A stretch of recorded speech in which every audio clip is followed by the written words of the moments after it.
Assalamualaikum warahmatullahi wabarakatuh. Kami dari kelompok 5 Bakteriologi Klinik 2 akan menjelaskan tentang bakteri Staphylococcus epidermidis. Check this out.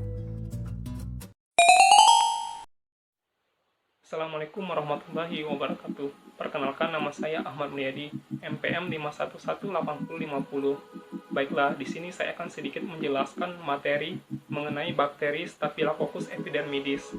Pertama-tama saya akan menjelaskan mengenai klasifikasi dari bakteri ini.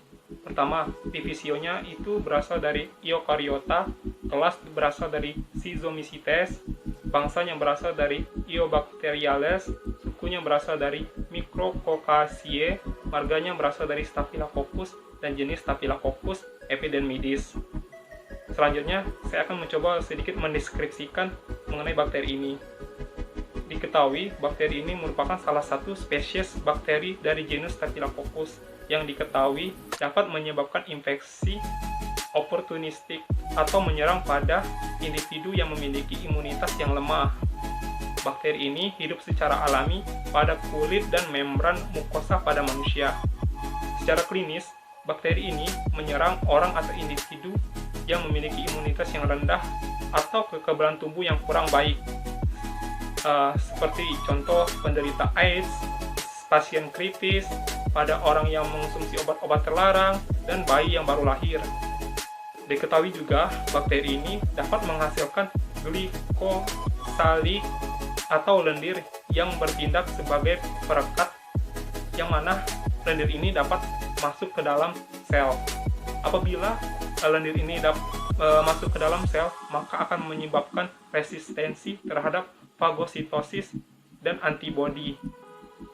Diketahui juga, bakteri ini dapat bertahan pada permukaan yang kering untuk waktu yang lama. Diketahui, Staphylococcus epidermidis ini hidup sebagai parasit pada manusia, hewan, dan yang memiliki darah panas lainnya. Demikian, terima kasih. Wassalamualaikum warahmatullahi wabarakatuh. Assalamualaikum warahmatullahi wabarakatuh. Saya Hasbimah Gani Rahayu, NPM 5118020. Di sini saya akan menjelaskan tentang Staphylococcus epidermidis. Karakteristik atau ciri-ciri dari bakteri ini yaitu bakteri ini bersifat anaerob atau bakteri yang bisa hidup dengan ada dan tidak adanya udara. Bentuk bakteri ini yang udah pasti bulat ya, karena kan Staphylococcus berdiameter 0,5 sampai 1,5 mikrometer. Bakteri ini hidup di kulit atau membran mukosa manusia, tidak membentuk spora. Koloninya berwarna putih. Bakteri ini gram positif.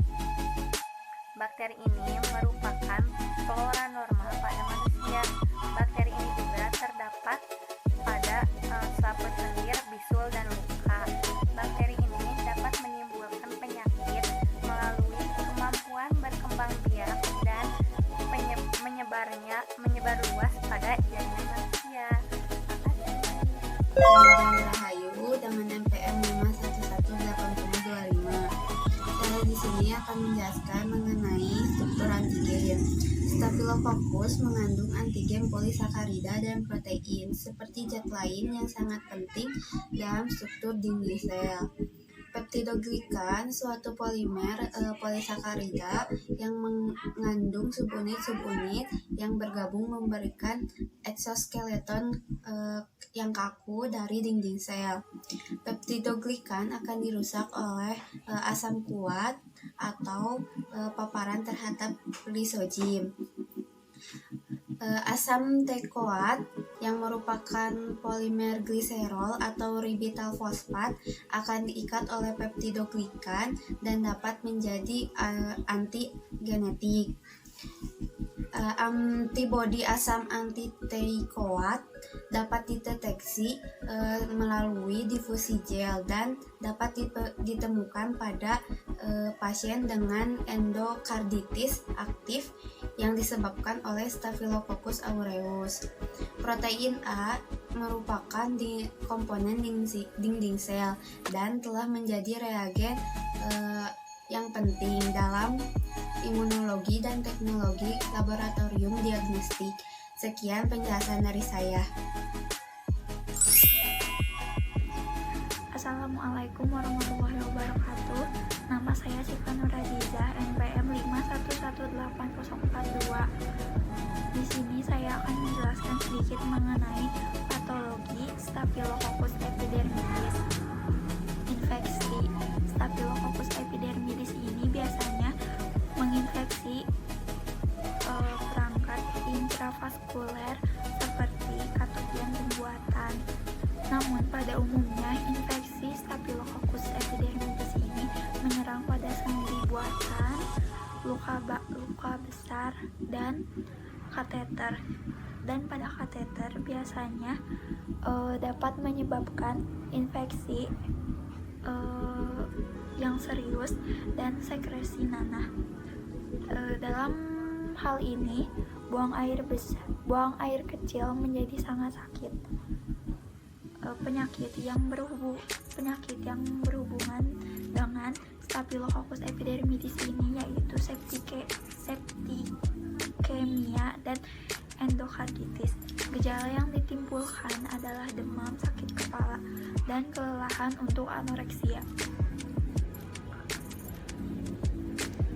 Septikemia ini terjadi akibat infeksi neonatal, terutama ketika bayi lahir dengan berat badan sangat rendah. Sedangkan endokarditis adalah infeksi katup jantung dan lapisan dalam dari otot jantung. Staphylococcus epidermidis ini dapat menyerang peralatan yang dipakai dalam perawatan pasien serta dapat menyerang lingkungannya. Demikian yang dapat saya sampaikan.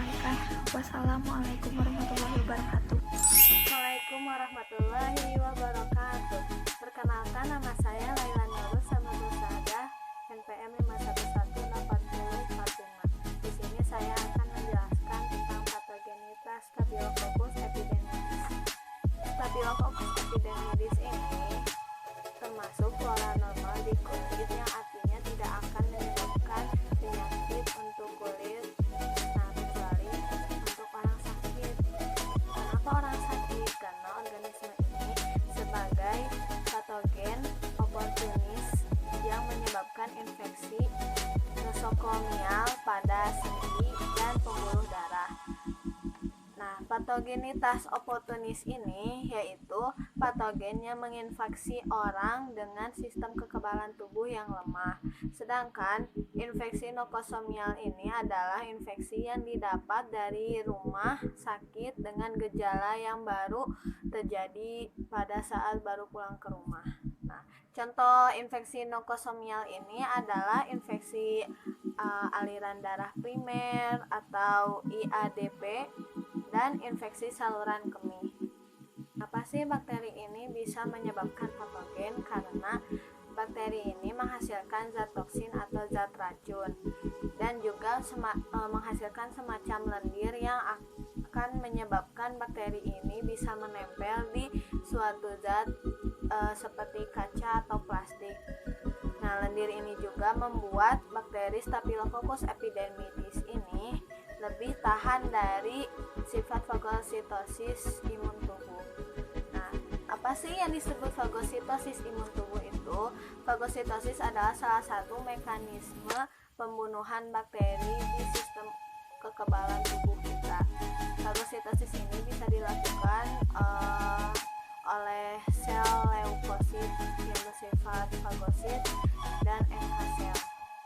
Staphylococcus epidermidis ini umumnya menyebabkan penyakit pada kulit seperti pembengkakan, contohnya jerawat, infeksi kulit. Nah, kalau misal selain di kulit itu bisa tadi yang disebutkan infeksi saluran kemih dan infeksi ginjal.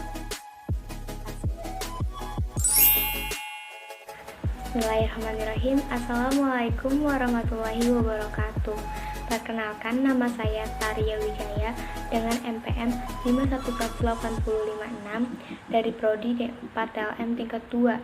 Di sini saya akan menjelaskan bagaimana cara isolasi bakteri Streptococcus epidermidis. Untuk lebih lengkapnya, mari simak video berikut ini. Baik, di sini saya akan menjelaskan tentang isolasi bakteri Streptococcus epidermidis. Isolasi bakteri adalah proses mengambil bakteri dari medium atau lingkungan asalnya dan menumbuhkannya di medium buatan sehingga diperoleh biakan yang murni. Baik, tahapan pertama dalam isolasi bakteri Streptococcus epidermidis yaitu pemilihan sampel. Pemilihan sampel itu harus sesuai dengan apa yang akan kita amati. Setelah sampel didapatkan, lalu sampel diambil dan ditimbang sebanyak 10 gram, lalu dimasukkan ke dalam 90 ml larutan NaCl 0,9% steril dan homogenkan dengan menggunakan blender kurang lebih 3-5 menit. Kemudian diambil 1 ml suspensi yang terbentuk, itu tingkat pengenceran 10-1, dan masuk ke dalam 9 ml larutan NaCl 0,9% steril dan dihomogenkan dengan cara mengocok tabung tersebut. Tingkat pengenceran 10-2. Suspensi dengan tingkat pengenceran 10-3 dibuat dengan cara mengambil 1 ml suspensi pada tingkat pengenceran 10-2, lalu dimasukkan ke dalam 9 ml larutan NaCl 0,9% steril dan dihomogenkan. Dan seterusnya untuk pengenceran selanjutnya, sampel pada setiap pengenceran diambil 1 ml suspensi dan dipindahkan ke dalam media MSA atau mannitol slat agar yang telah diberi label jenis sampel dan tingkat pengencerannya. Suspensi bakteri disebarkan menggunakan batang penyebar gelas steril di seluruh permukaan media secara merata, serta cawan Petri diputar perlahan-lahan.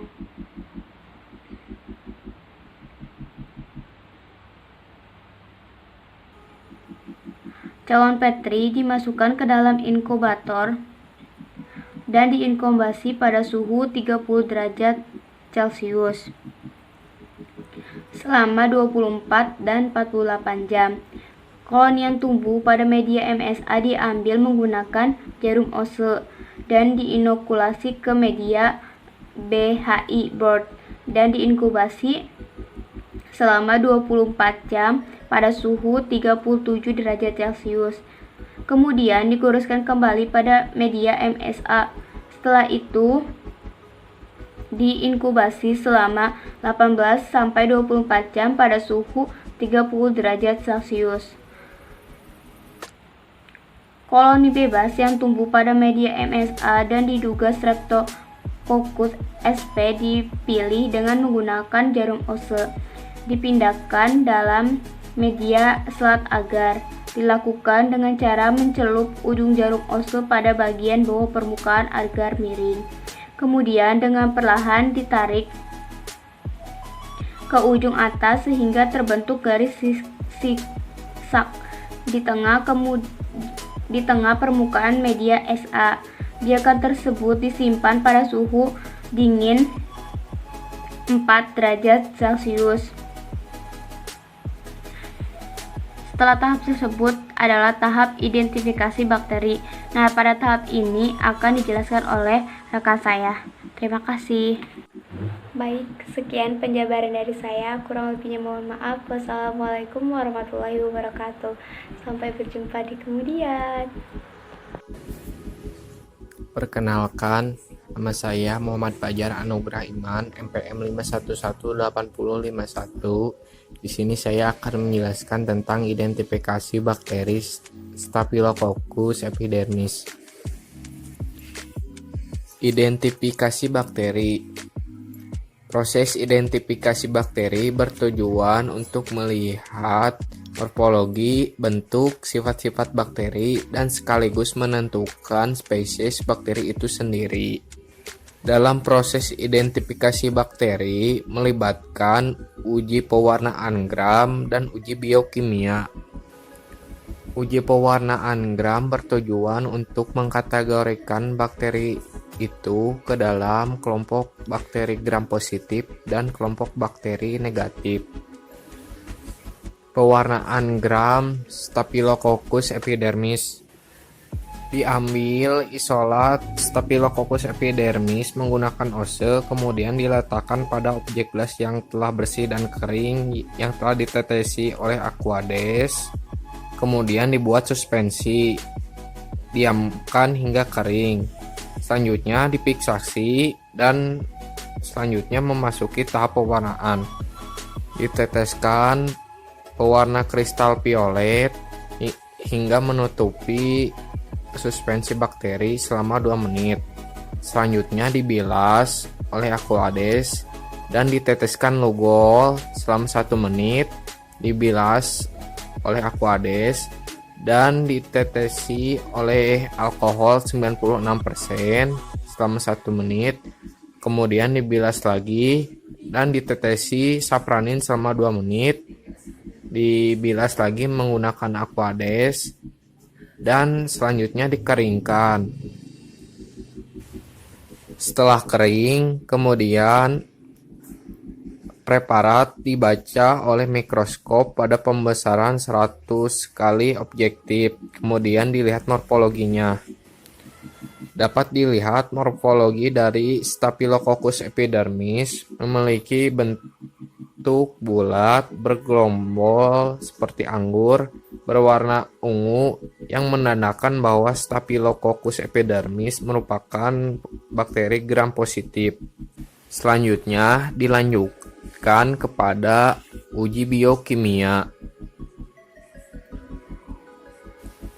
Tujuan uji biokimia ini untuk melihat aktivitas sifat biokimia bakteri yang sangat membantu dalam menentukan spesies. Uji biokimia Staphylococcus epidermis. Yang pertama, uji katalase. Uji katalase bertujuan untuk mengetahui adanya enzim katalase yang dihasilkan oleh bakteri untuk memecah peroksida menjadi H2O dan oksigen.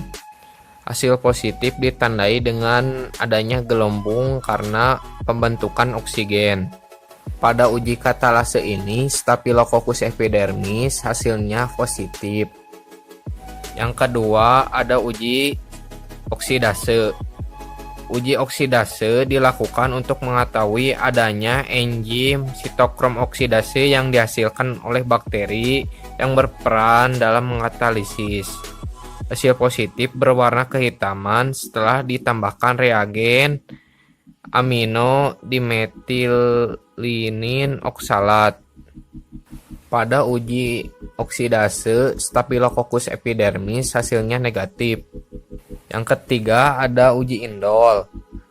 Uji indol mengetahui apakah bakteri tersebut menghasilkan gugus indol dari triptofan yang dihidrolisis oleh triptofanase yang dihasilkan oleh bakteri. Hasil positif ditandai dengan terbentuknya ciciin merah setelah ditambahkan reagen Kovac. Pada uji indol ini Staphylococcus epidermis hasilnya negatif. Selanjutnya ada uji Voges-Proskauer. Dilakukan untuk menentukan apakah bakteri mampu mengubah glukosa menjadi asetil metilkarbinol. Hasil positif ditandai dengan terbentuknya warna merah pada medium setelah ditambahkan reagen Baditz. Pada uji Voges-Proskauer ini Staphylococcus epidermis hasilnya positif. Yang kelima ada uji koagulase. Uji koagulase dilakukan untuk mendeteksi pembentukan enzim koagulase yang terikat pada dinding sel bakteri. Hasilnya pada uji koagulase Staphylococcus epidermis hasilnya itu negatif. Kemudian ada uji gula-gula. Uji gula-gula ini terdiri dari glukosa, laktosa, maltosa, sukrosa, dan manitol. Uji gula-gula ini bertujuan untuk melihat fermentasi gula tersebut menjadi asam. Hasil positif ditandai dengan berubahnya warna medium menjadi kuning.